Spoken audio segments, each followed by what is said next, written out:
मलीर इलाक़े गुलशन हदीद में समाजी तंज़ीम सिंध समाजी सतह पारां स्कूल दी अचीवर्स में फर्स्ट वुमेन एजुकेशन कॉन्फ्रेंस मुनक़द कई वई, जंहिंमें शागिर्दानी उस्तादनि समाजी सियासी शख़्सियतुनि तोड़े औरतुनि वॾे अंग में शिरकत कई। UC wise chairman Mir Abbas चयो त औरतुनि जी तालीम खां सवाइ मुआशरी तरक़ी मुमकिन नाहे। चेयरमैन ग़ुलाम नबी मक्सी गुलशन हदीद ऐं मलीर में छोकिरियुनि खे दरपेश तालीमी रुकावटुनि ऐं पाणी समेत बुनियादी मसइलनि जे हल ते ज़ोर ॾिनो। मुक़ररनि चयो त आला तालीम सां गॾु फ़नी तरबियत ऐं डिजिटल महारतूं, महफ़ूज़ तालीमी माहौल ऐं ट्रांसपोर्ट सहूलतूं वक़्त जी अहम ज़रूरत आहिनि। प्रिंसिपल सैयद नोमान रज़ा उस्तादनि जी तरबियत ऐं जदीद निसाब खे तालीमी मयार बहितर बनाइण लाइ ज़रूरी करार ॾिनो। कॉन्फ्रेंस में औरतुनि जी तालीम खे समाजी तरक्की ऐं ख़ुदि मुख्तियारी जो अहम ज़रियो करार ॾिनो वियो। कॉन्फ्रेंस में शिरकत कंदड़ मीडिया सां ॻाल्हाईंदे चयो आहे त इहो पहिरों आहे असांजो, असां चाहियूं था कि वरी इन कंटिन्यू थींदा रहनि। स्टार्ट आहे त स्टार्ट में चवंदा आहिनि कि हिकु ॿ माण्हू गॾु हूंदा आहिनि, अॻियां हली असांजा माण्हू एम्प्लॉयमेंट इवन जो मुंहिंजो दोस्तूं आहिनि उन्हनि खे बि असां गॾु कंदासीं। इन जो इम्पैक्ट ज़रूरु गुलशन हदीद ते पवंदो, छो कि असां हिन में डिफरेंट मुद्दनि ते ॻाल्हायो आहे। ज़रूरी जो मुद्दो आहे, पाणी जो मुद्दो आहे, एजुकेशन जो मुद्दो आहे। असां इन सभिनि ते ॻाल्हाइण जी कोशिशि कयूं पिया ऐं चाहियूं पिया त असां सभिनि माइयुनि जी बि आवाज़ उन ताईं पुॼे, हुक्मराननि ताईं पुॼे ऐं उहो कुझु एक्शन वठनि ऐं असांजे मसइलनि खे हल कनि।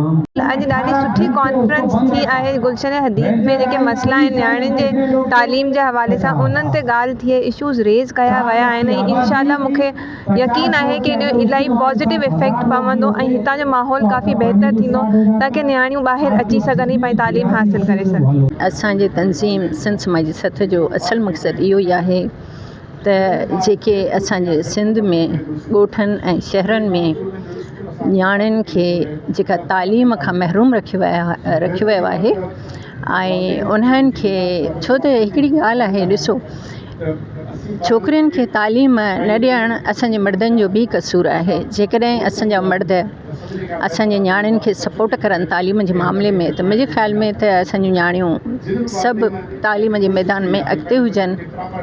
त ही त तमामु ग़ुलाम बि बहितरीनु कमु कयो आहे ऐं मूं पहिरीं चयो आहे त मर्द पढ़ंदो आहे त फ़र्द थींदो आहे, पर जेकॾहिं औरत पढ़े थी त ख़ानदान थो पढ़े, ऐं जॾहिं ख़ानदान पढ़ंदो त क़ौम तरक़ी कंदी।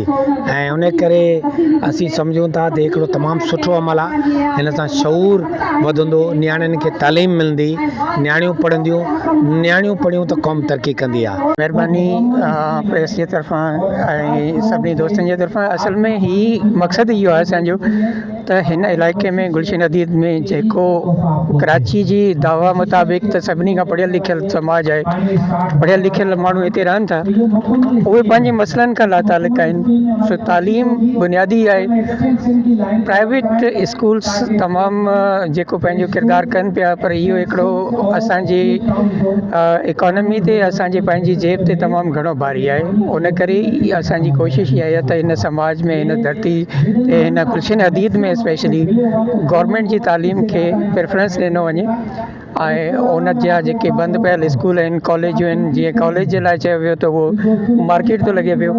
कॉलेज जो दरवाज़ो जेको आहे, को टैक्सी स्टैंड आहे, उहो ख़तमु कयो वञे ऐं ॿारनि जी जेका तालीम आहे, नियाणियुनि जी तालीम स्पेशली, ये फर्स्ट वुमेन कॉन्फ्रेंस कराइण जो मेन मक़सदु इहो आहे त हितां जी औरतुनि खे, हितां जी नियाणियुनि खे जेको आहे उहो बहितर ऐं हिकिड़ो सुकून वारो, पुरसकून पुरअमन माहौल प्रोवाइड करे जंहिंमें हू पंहिंजे सुकून सां पंहिंजी पढ़ाई करे सघनि ऐं हिननि जेके बि हिन जा मसइला आहिनि हदीद जा, उन्हनि खे बि असीं हाईलाइट कयूं। जीअं लॉ एंड ऑर्डर जी सिचुएशन आहे ऐं पाणी जो मसइलो आहे, बुनियादी मसइलो पाणी आहे।